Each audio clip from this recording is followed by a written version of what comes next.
క్రీస్తు పరిశుద్ధ నామమున కూడి వచ్చిన మీకు మారనాథ. పరిశుద్ధ వారంలో పరిశుద్ధ బుధవారములోనికి మనం ప్రవేశించిన వారమై ఉన్నాము. ఈరోజు ప్రభువు చేసినటువంటి ఓ 2 కార్యములను మీకు వివరించుటకు నేను ఆశించుచు ఉన్నాను. మరియా మెస్సయ్యకు చేసినటువంటి అభిషేకము, ఇస్కరియోతు యోధ గురువుకు చేసిన ద్రోహం. ఈ 2 మాటలను ఈ పరిశుద్ధ బుధవారపు దినమందు మనము ధ్యానము చేయదము. అందుకు దేవుని యొక్క వాక్యములో నుండి మార్కు సువార్త 14వ అధ్యాయము 1వ వచనము నుండి 11వ వచనం వరకు చదువుకుందాం. 2 దినములైన పిమ్మట పస్కా పండుగ అనగా పులియని రొట్టెల పండుగ వచ్చాను. అప్పుడు ప్రధాన యాజకులను శాస్త్రులను మాయోపాయము చేత ఆయనను ఎలాగూ పట్టుకొని చంపుదమా అని ఆలోచించుకొనుచుండిరి గాని ప్రజలలో అల్లరి కలుగునేమో అని పండుగలో వద్దని చెప్పుకొని ఆయన బేతనీయలో కుష్ఠరోగి అయిన సీమోను ఇంట భోజనమునకు కూర్చుండి ఉన్నప్పుడు ఒక స్త్రీ మిక్కిలి విలువగల అచ్చ జటామాంసి అత్తరు బుడ్డి తీసుకొని వచ్చి ఆ అత్తరు బుడ్డి పగులగొట్టి ఆ అత్తరు ఆయన తల మీద పోసెను.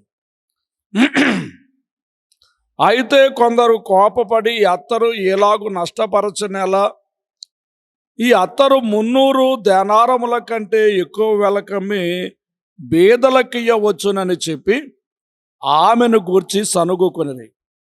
అందుకు యేసు ఇట్లనెను, ఈమె జోలికి పోకుడి, ఈమెను ఎందుకు తొందర పెట్టుచున్నారు? ఈమె నా ఎడల మంచి కార్యము చేశాను. బీదలు ఎల్లప్పుడూ మీతోనే ఉన్నారు, మీకిష్టమైనప్పుడల్లా వారికి మేలు చేయవచ్చును. నేను ఎల్లప్పుడూ మీతో ఉండను. ఈమె తన శక్తి కొలది చేసి నా భూస్థాపన నిమిత్తము నా శరీరమును ముందుగా అభిషేకించాను. సర్వలోకములో ఎక్కడ ఈ సువార్త ప్రకటింపబడునో అక్కడ ఈమె చేసినది జ్ఞాపకార్థముగా ప్రశంసింపబడునని మీతో నిశ్చయముగా చెప్పుచున్నానెను. 12 మందిలో ఒకడొక ఇస్కరియోతు యూద ప్రధాన యాజకుల చేతికి ఆయన అప్పగించవలని వారి యొద్దకు పోగా వారు విని సంతోషించి వానికి ద్రవ్యమిత్తుమని వాగ్దానము చేసిరి గనుక వాడు ఆయనను అప్పగించుటకు తగిన సమయము కనిపెట్టుచుండెను. ఆమెన్. ప్రభువునందు ప్రియమైనటువంటి దేవుని బిడ్డలారా, ఈ పరిశుద్ధ బుధవారపు దినములో 2 సంగతులు మనము ధ్యానం చేయుటకు ఈ భాగాలను చదివాం. బుధవారం సాయంత్రము యెరూషలేము బయట బేతనీయ అనేటటువంటి గ్రామంలో సీమోను అనేటటువంటి కుష్ఠరోగి యొక్క ఇంట సాయంకాల సమయంలో భోజనమునకు ఏర్పాట్లు జరుగుతూ ఉన్నవి. బహుశా ఇతను యేసు చేత ఆ కుష్ఠరోగము నుండి స్వస్థత పొందిన వాడై ఉండి ఉండవచ్చును. అందుకు కృతజ్ఞతగా ఈ విందు ఆయన ఏర్పాటు చేసి ఉండి ఉండవచ్చును. అతడు ఇంకా వ్యాధితో ఉంటే గనుక గ్రామంలో ఉండడు కదా, అందరూ అతని ఇంటికి విందుకు వెళ్ళరు కదా. బహుశా దేవుడు అతన్ని బాగు చేసినాడు. అందును బట్టి అతడు కృతజ్ఞత కలిగి ఈ విందును ప్రభువునకు ఏర్పాటు చేసి ఉండవచ్చునని మనము భావించవలసిన వారమై ఉన్నాం. మార్కు సువార్తలోను అలాగే మత్తయి సువార్తలోను మనం చూస్తే కుష్ఠరోగి అయిన సీమోను అనే మాట మనకు కనబడుతూ ఉంది. లూకా సువార్తలో పరిసయ్యుడైన సీమోను అని మనకు కనబడుతూ ఉంది. యోహాను సువార్తలో ఆతిథ్యం ఇచ్చినటువంటి వ్యక్తి పేరు లేదు, కానీ మరియా మార్తల గృహంలో, లాజరు గారి గృహంలో ఆతిథ్యం ఇచ్చినట్లుగా మనకు కనబడుచు ఉన్నది. మత్తయి, మార్కు, లూకా ఈ 3 సువార్తలను బట్టి మనం చూస్తే ఆతిథ్యం ఇచ్చిన వాని పేరు సీమోను అని, అతడు బేతనియ అనే గ్రామమునకు చెందినవాడు అని మనకి ఈ ఉదంతాలు మనకి కనబడతా ఉన్నాయి. 4 సువార్తికులు ఈ యొక్క మరియ చేసినటువంటి అభిషేక కార్యమును గూర్చి వ్రాసినట్టుగా మనకు కనబడుచు ఉన్నది. సరే, మరియ మిక్కిలి విలువ కలిగినటువంటి అత్తరు. ఈ తూర్పు దేశాల్లో ఉన్నటువంటి అలవాటు ఏమిటంటే, ఎవరైనా గృహానికి అతిథి వస్తే ఆ అతిథిపై పన్నీరు చల్లి ప్రేమతో ఆహ్వానించడం ఆ దేశం యొక్క సంప్రదాయం. మరి ఆ మిక్కిలి విలువ కలిగినటువంటి అత్తరు బొడ్డు తీసుకుని వచ్చి క్రీస్తును అభిషేకించింది. ఆ యూదుల్లో ఉన్నటువంటి స్త్రీలు అత్తరు ఎక్కువగా ఇష్టపడుతూ ఉంటారు. ఈ మరియా యేసు ప్రభువునకు వినియోగించినటువంటి ఈ అత్తరు చాలా విలాసవంతమైనటువంటి అచ్చజట మాంసి అత్తరు బొడ్డు అని వ్రాయబడి ఉన్నది. ఇది 300 దేనారముల కంటే కూడా విలువైనటువంటి అత్తరు బుడ్డి అనేటటువంటి మాట మనం చూస్తున్నాం. ఎందుకు ఈ బుడ్డిని 300 దేనారాలకు అమ్మలేదు, బేదలకు ఇవ్వలేదు అన్నట్టుగా మాట్లాడిన మాటలు యోహాను సువార్త 12వ అధ్యాయంలో మనం చూడగలుగుతూ ఉన్నాం. ఈ అత్తరు హిందూ దేశములోని ఒక సుగంధ పుష్పము నుండి చేయబడిన అతి ఖరీదైన పరిమళ ద్రవ్యం. మన దేశంలో ఒక సుగంధ పుష్పము నుండి చేయబడినటువంటి ఒక ఖరీదైనటువంటి పరిమళ ద్రవ్యం. ఈ ఖరీదుతో ఒక వ్యక్తి యొక్క మరి సంవత్సరం పాటు జీతముగా మనము ఆ రోజుల్లో 1 దేనారము జీతం ఇచ్చేవాళ్ళు. కాబట్టి 300 దేనారాలు అంటే 365 రోజులు కనుక విశ్రాంతి దినాలు పోతే 1 సంవత్సరం యొక్క జీతముగా మరి బైబిల్ పండితులు తెలియచేస్తూ ఉన్నారు. కాబట్టి 1 సంవత్సరము ఒక శ్రామికుడు శ్రమించి తెచ్చుకునేటటువంటి జీతమంతటిని కూడా దేవునికి ఇచ్చివేయగలిగినటువంటి, ఆయన పాదముల మీద, శిరస్సు మీద పోయగలిగినటువంటి ఓ మంచి ప్రేమ కలిగినటువంటి, ఒక మంచి ప్రేమ కలిగినటువంటి వ్యక్తిగా ఈ యొక్క మరియమ్మను మనము చూడగలుగుతూ ఉన్నాము. గ్రహించండి. అందుకే మార్కు సువార్త 14వ అధ్యాయం 8వ వచనంలో ప్రభు ఆమెను మెచ్చుకుంటూ, ఈమె తన శక్తి కొలది చేసి నా భూస్థాపన నిమిత్తము నా శరీరమును ముందుగా అభిషేకించెను. నా శక్తి కొలది, తన శక్తి కొలది, ఈమె ఎంతవరకు చేయాలో ఆ శక్తి కొలది చేసి నా శరీరమును భూస్థాపన కొరకు అభిషేకము చేశాను.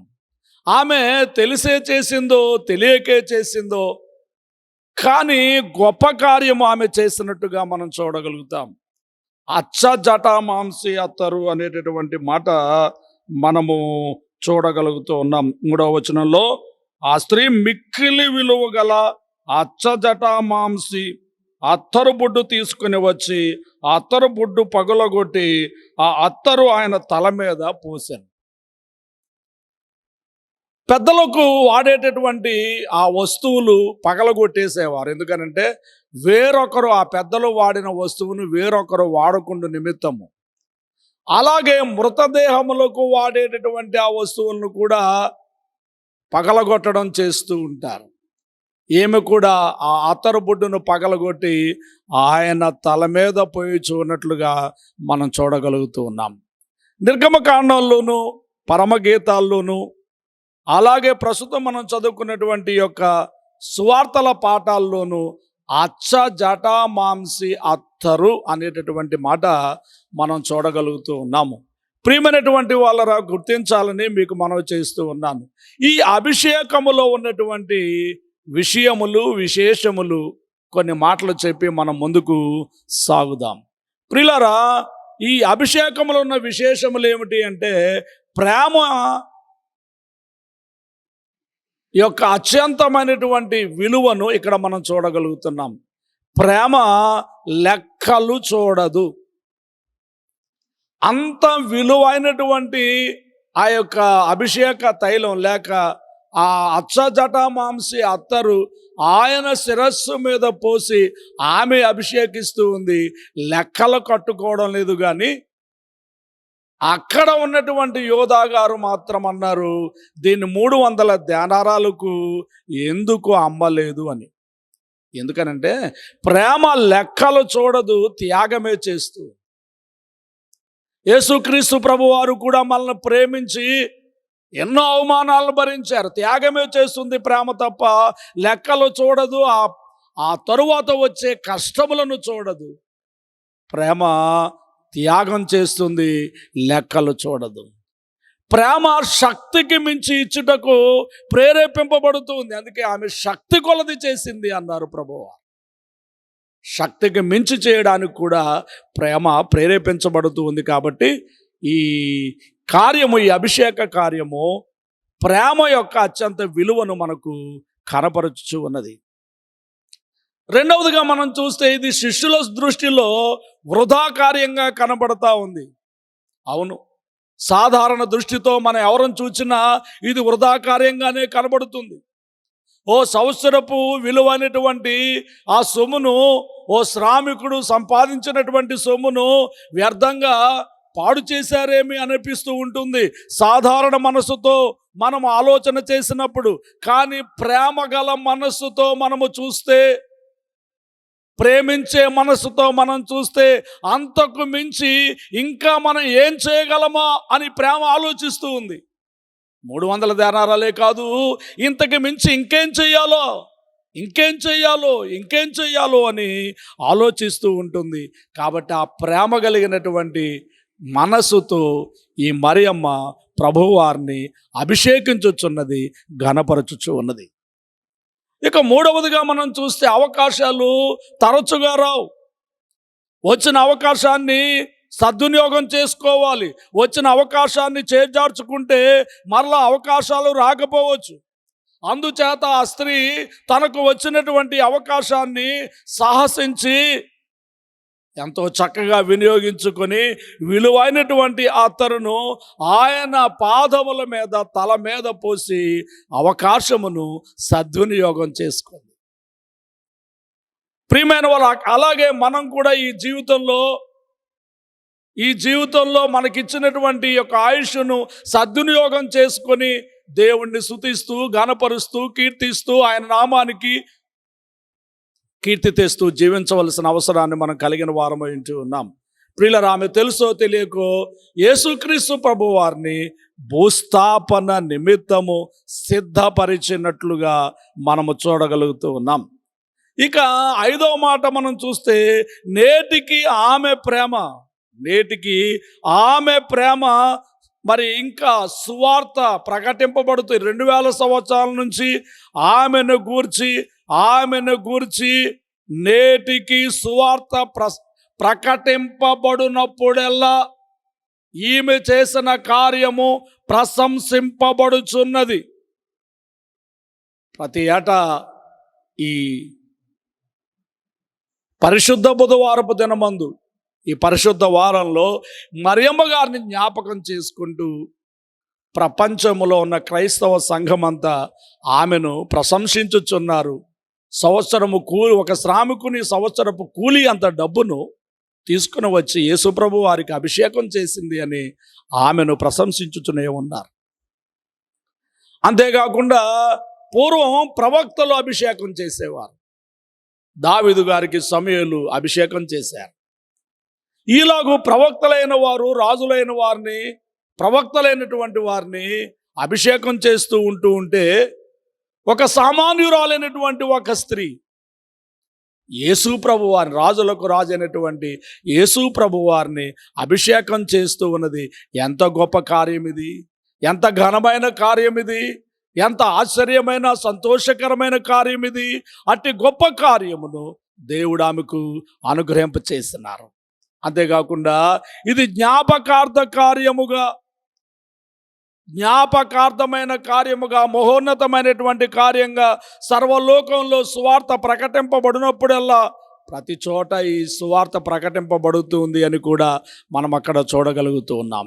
కాబట్టి మరియా మిగుల విలువైన అచ్చజటామాంసి అత్తరు 300 ధ్యానారముల కంటే విలువైనటువంటి గొప్పదైనటువంటి ఆ యొక్క అత్తరు బొడ్డును యేసు ప్రభు యొక్క తల మీద పోసి ఆయనను అభిషేకం చేసింది.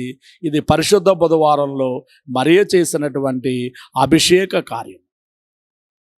ఇక రెండవ కార్యం ఏమిటి అంటే యూదా, యేసు ప్రభు శిష్యుల్లో ఒకడైనటువంటి యూదా. మత్తయి సువార్తలో 26 అధ్యాయాన్ని మనం చూస్తే 14 నుంచి 16 వచనం వరకు ఈరోజు మరి ధ్యానం చేద్దాం. ఒకసారి తీయండి. మత్తయి సువార్త 26 అధ్యాయం 14 వచనం నుంచి మనం చూస్తే, ఆయన 12 మందిలో అప్పుడు 12 మందిలో ఒకడు ఇస్కరియోతు యూదా ప్రధాన యాజకుల యొద్దకు వెళ్ళి, నేను ఆయన్ని మీకు అప్పగించినలా నాకేమిత్రుని వారిని అడిగాను.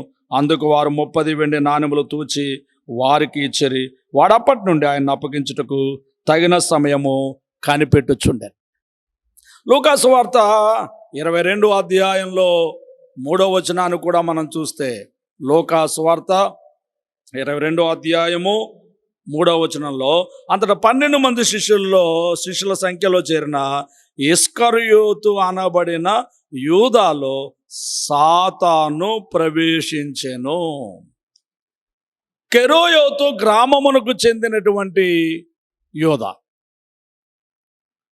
ఈ యూదా గోత్రంలో ఉన్న వారందరికీ కూడా దరిదాపుగా ఎక్కువగా యూదా అనే నామకరణం చేస్తారు. కాబట్టి వారికి మరి యూదాకు ముందు పలానా వారి కుమారుడనో పలానా గ్రామానికి చెందినవాడు అనో పిలుస్తూ ఉండడం అలవాటుగా ఉన్నది బైబిల్ గ్రంథంలో.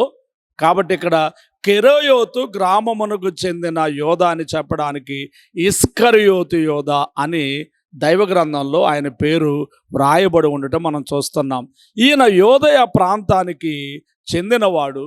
12 మంది శిష్యులలో ఒకడు, అపోస్తులలో కూడా అతను ఒకడు, సువార్తకు పంపబడిన వాళ్ళు ఒకడు, దేవుని చేత రోగులను బాగు చేయడానికి అభిషేకము, అర్హత, అధికారం పొందిన వారిలో ఒకడు.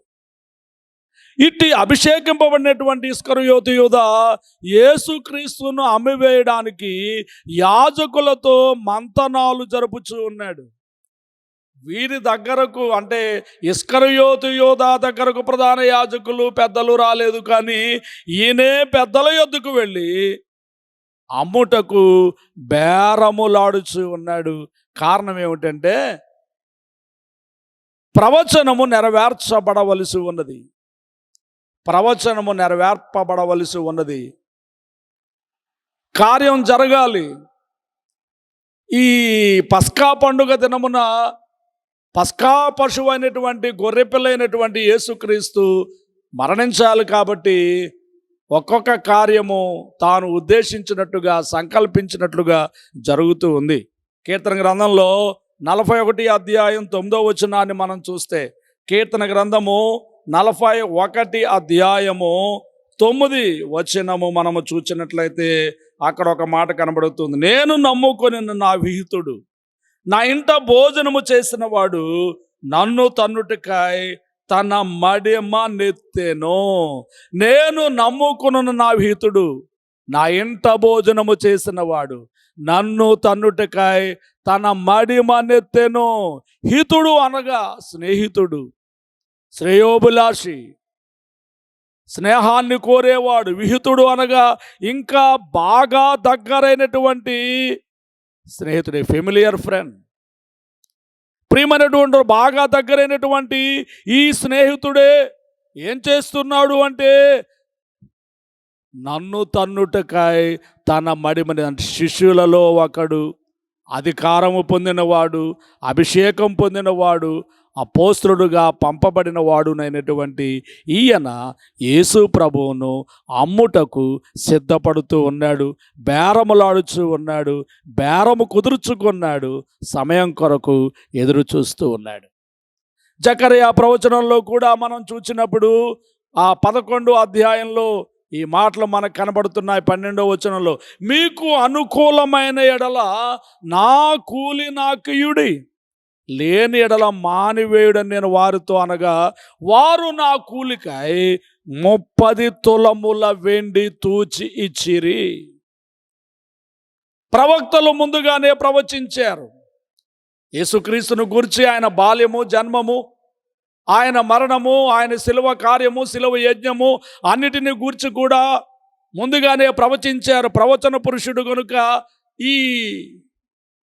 ఈ విహితుడు అమ్మివేస్తాడు అని, ఆయనకు 30 వెండి నాణెములు ఇస్తారని మనం చూస్తూ ఉన్నాం. ఇది ఒక బానిస ధర అని నిర్గమకాండ 21వ అధ్యాయంలో 32వ వచనాన్ని మనం చూస్తే, ఒక బానిసకు ఇచ్చేటటువంటి ధర యేసు ప్రభు వారికి అమ్మినందుకు ఇచ్చిన ధర ఎంతంటే ఒక బానిస ధరను ఇచ్చారు. ఇక్కడ ఒక వైవిధ్యాన్ని మనం గ్రహించాలి. ఏంటి ఆ వైవిధ్యం అంటే, ఓ ప్రక్క మరియమ్మ గారు అత్యంత విలువైన 300 దేనారముల కంటే ఖరీదైనటువంటి అచ్చజటామాంసి అత్తరును ఆయన శిరస్సు మీద నుండి పోసి ఆయన్ను గణపరుస్తూ ఉంటే, ఆయన్ను గౌరవిస్తూ ఉంటే, ఆయన్ను కీర్తిస్తూ ఉంటే, మహిమపరుస్తూ ఉంటే, మరి ఒక ప్రక్క ఆయన విహితుడు, ఆయనతో ఉన్నవాడు కేవలము 30 వెండి నాణెములకు అమ్మివేసిన దౌర్భాగ్య చరిత్ర ఇంకొక ప్రక్క మనకు కనబడుచు ఉన్నది. ఇది చాలా విచారకరమైనటువంటి విషయం. ఎందుకు ఇలాగ యోధా గారు చేశారు? కొన్నిసార్లు మన మనసును తొలిచేటటువంటి ప్రశ్న, ఎందుకు ఇలా చేశారు? అయ్యో 3.5 సంవత్సరాలు ప్రభుతో ఉండి ఇలా ఎందుకు చేశారు?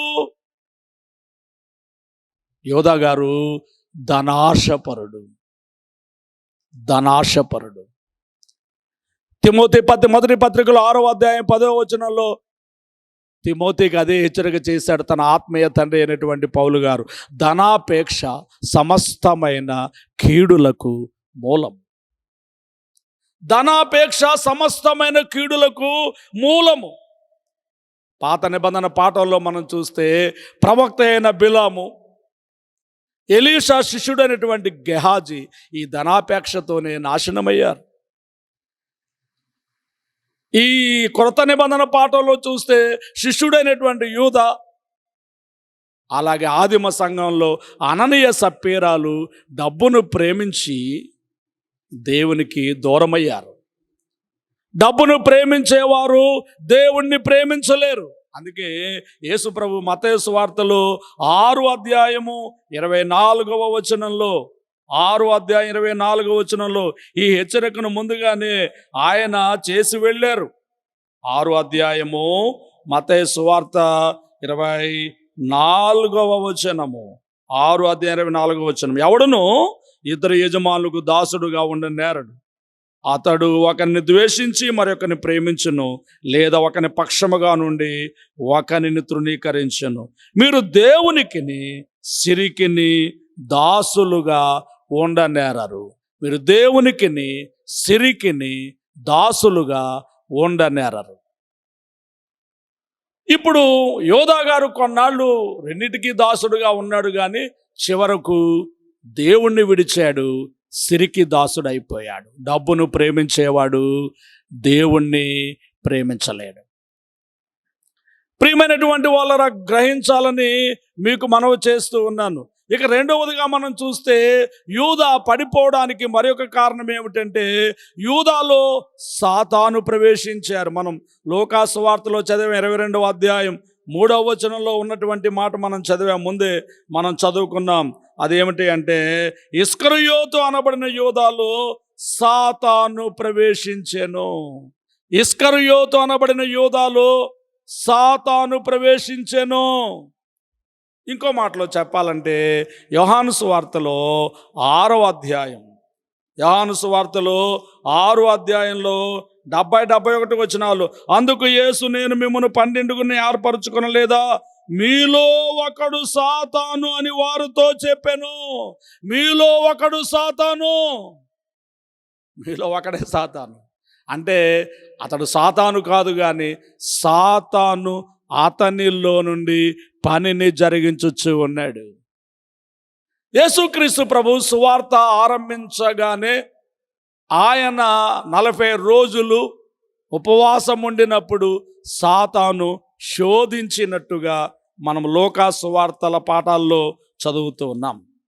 తరువాత అతను మళ్ళా మనకి కనబడడు, కానీ ఇప్పుడు మళ్ళా ప్రవేశించాడు. అందుకే లూకా సువార్త 4వ అధ్యాయం 13వ వచనం తీయండి ఒకసారి. 4వ అధ్యాయం 13వ వచనంలో, అపవాది ప్రతిశోధనను ముగించి కొంతకాలము ఆయనను విడిచిపోయెను. కొంతకాలము ఆయనను విడిచిపోయెను. ఇప్పుడు మరలా యూదాలో ప్రవేశించి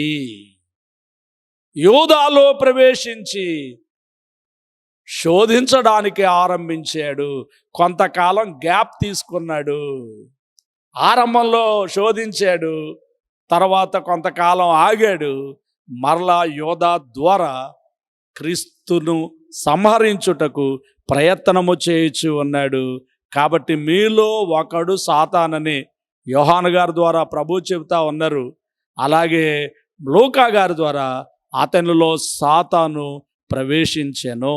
కాబట్టి సాతాను ప్రవేశించింది కాబట్టి అలా ఎందుకు చేశాడంటే సాతాను మంచి పని చేయలేడు కదా. కాబట్టి ఒకటి ధనాశ, 2 సాతాను.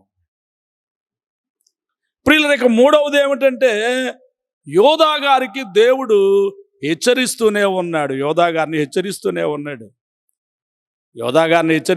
ఉన్నాడు కానీ అతను ఆ హెచ్చరికలను గైకొనలేదు. 22వ అధ్యాయం లూకా సువార్తలో మనం చూసినప్పుడు, నన్ను అప్పగించేవాడు చెయ్యి నాతోనే ఉన్నది అని ఆయన చెప్పినటువంటి మాటలు 22వ అధ్యాయం 21 వచనంలో మనం చూస్తే చూడండి. ఆ ప్రకారమే భోజనమైన తర్వాత ఆయన గిన్నె పట్టుకుని 21 వచనం, ఇదిగో నన్ను అప్పగించు వాని చెయ్యి నాతో కూడా ఈ బల్ల మీద ఉన్నది. నిర్ణయింపబడిన ప్రకారము మనుష్య కుమారుడు పోవుచున్నాడు, కానీ ఆయన ఎవరి చేత అప్పగింపబడుచున్నాడో ఆ మనుషునికి శ్రమ అని చెప్పాను. వారు ఈ పనిని చేయబోవారెవరో అని తమలో తాము అడుగుకొనసాగారు. గమనించండి ప్రియమైన, నాతో అతని చెయ్యి బల్ల మీద ఉంది అని కూడా ఆయన తెలియచేస్తా ఉన్నాడు. కానీ ఇతడు ఆ సమయాన్ని సద్వినియోగం చేసుకోలేకపోయాడు. మత్తయి సువార్త 27వ అధ్యాయం ప్రకారం అతనికి ఆలస్యంగా పశ్చాత్తాపం వచ్చింది, కానీ ఆ పశ్చాత్తాపాన్ని కూడా సద్వినియోగపరుచుకోలేదు. భూలోకపు అధికారుల యొద్దకు, ప్రధాన యాజకుల యొద్దకు, శాస్త్రుల యొద్దకు, పెద్దల యొద్దకు వెళ్ళాడు. కానీ పేతురుగారిలాగా ప్రభు దగ్గరకు వచ్చి నన్ను క్షమించమని వేడుకొనలేకపోయినాడు గనుక తను నష్టపోయినట్టుగా మనం చూస్తున్నాం. ఈ రోజుల్లో కూడా సాతానుడు మనల్ని పడవేయడానికి 3 సాధనాలను వాడుతూ ఉన్నాడు. ఒకటి డబ్బు ద్వారా లోపరుచుకోవడానికి, 2 స్త్రీ ద్వారా లోపరుచుకోవడానికి, 3 గర్వము ద్వారా, అతిశయము ద్వారా, అహంభావం ద్వారా భక్తులైన వారిని భ్రష్టులుగా చేయడానికి సాతానుడు ప్రయత్నం చేస్తూ ఉన్నాడు. ఈరోజు చాలామంది దైవ సేవకుల్లో అభివృద్ధి పొందిన తరువాత అతిశయానికి, అహంభావానికి, గర్వానికి చోటిచ్చి నాశనమవుతున్నారు. కొందరు స్త్రీ లోలులుగా మారి నాశనమగుచున్నారు. మరికొందరు డబ్బు ఆశలో పడి ధనాపేక్ష కీడులకు మూలం కాబట్టి కీడుల్లో పడిపోతున్నారు.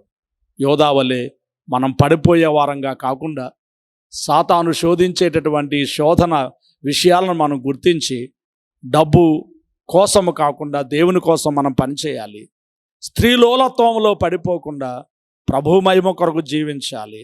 అహంభావము, గర్వము, అతిశయము తొలగించుకొని దేవుని చిత్తంలో మనం సాగాలి. చివరిగా నేను ఒక మాట చెప్పి ముగిస్తున్నాను. అదేమిటంటే, నీవు ఒక మరియ వలె ప్రభువుకు నీ శక్తి కొలది ఘనపరిచేటటువంటి దేవుని సాధనమువా, లేక యూదావలే యేసుక్రీస్తు వారిని అమ్ముకొని స్వామి ద్రోహివా? ఎలా ఉన్నావు? ఈనాడు నీవు పరిశీలన చేసుకోవాలి. ఈరోజు ఈ పరిశుద్ధ బుధవారమున నీవు నేర్చుకోవలసిన పాఠం ఏమిటంటే, నీ ఒక మరియవా, నీ ఒక యూదావా? నీ ఒక మరియవలే ప్రభువును ప్రేమించేవాడవా, గణపరిచేవాడవా, కీర్తించేవాడవా, శక్తి కొలది ఆయన్ను మహిమపరిచేవాడవా, లేకుంటే ఆయన్నే అమ్ముకొనే ద్రోహివా, దుష్టుడువా, దుర్మార్గుడవా? అతను పుట్టకుంటే మేలని ప్రభువు చెప్పారు కదా. కాబట్టి మనం చూచుకుంటూ మరియ వలె దేవుణ్ణి ప్రేమించే వారంగా సాగుదాం. ప్రభువు మిమ్మల్ని దీవించునుగాక. ఆమెన్. తండ్రి వందనములు. ఈ మాటల బిడ్డల అంతరంగాల్లో ఫలింపు చేయము. మేము యోధావలే కాక మరియ వలె మా శక్తి కొలది మీ నిమిత్తం పని చేయగలిగినట్లు మమ్మల్ని సిద్ధపాటు చేయము.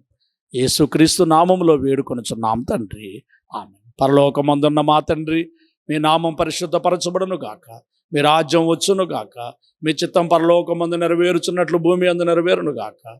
మానదినారిని మాకు దయచేయము. మళ్ళీ అపరాధములు చేసిన వారిని మేము క్షమించిన ప్రకారం మా అపరాధాలను క్షమించము. మమ్మల్ని శోధనను తీకుము, కిన్నుడు తప్పించుము. రాజ్యము, శక్తి, మహిమ నిరంతరము నీవే ఉన్నవి. ఆమెన్. ప్రభు యేసు రక్తమునకు జయం, అపవాదికులకు లయం. ప్రభు యేసు రక్తమునకు జయం, అపవాదికులకు లయం. ప్రభు యేసు రక్తమునకు సంపూర్ణ విజయం, అపవాదికులకు అనంతకాల నాశనం. హల్లెలూయా, హల్లెలూయా, హల్లెలూయా. స్తోత్రం, స్తోత్రం, స్తోత్రం. Amen, amen, amen. మన తండ్రి అయిన దేవుని ప్రేమ, కుమారుడైన యేసుక్రీస్తు వారి యొక్క కృప, సహాయకుడుగా ఆత్మ తండ్రి అన్యోన్య సహవాసము కూడి వచ్చిన మనెల్లరకు ఆయన వెంబడించి వారందరికీ తోడై ఉండును గాక. ఆమెన్. మరణాత్.